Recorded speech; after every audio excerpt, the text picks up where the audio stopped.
First, just on this video, I've already said a lot online, but it is my personal opinion that this is not just a total mockery of Palestinian suffering. It's also deeply inappropriate to be shared on the president's personal account. What do you think President Trump was attempting to achieve here? And what do you make of the reaction that we've seen online and on social media from the Arab world?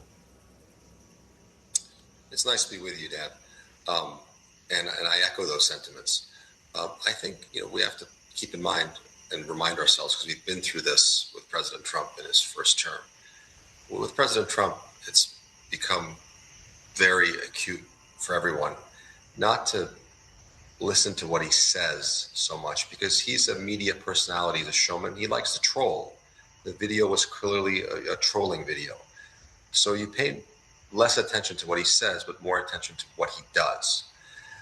Clearly, the plan for Gaza, what he's laid out, is not compatible with any power in the Middle East that is a U.S. ally, any Arab power.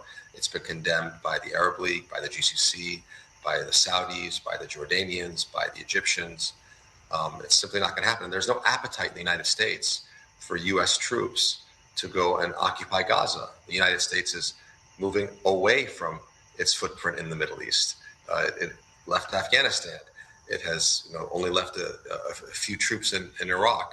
It has a few troops in Syria. It's not going to invest time and money in redeveloping Gaza. I think President Trump knows that.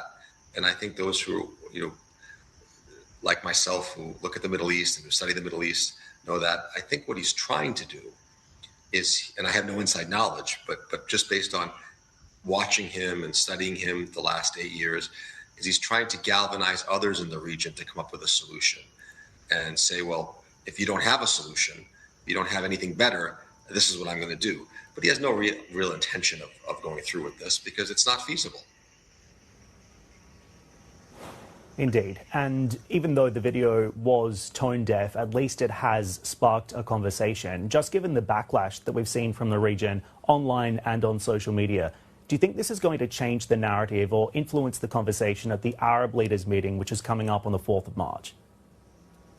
I do. I think, and it already has. I think it's sparking them to come to some sort of plan, getting together. You saw that with the Crown Prince in Saudi Arabia hosting leaders of the GCC, Egypt and Jordan in the kingdom. And I think that it's forcing the Egyptians to think twice about how they want to go about doing this, and as well as the Jordanians.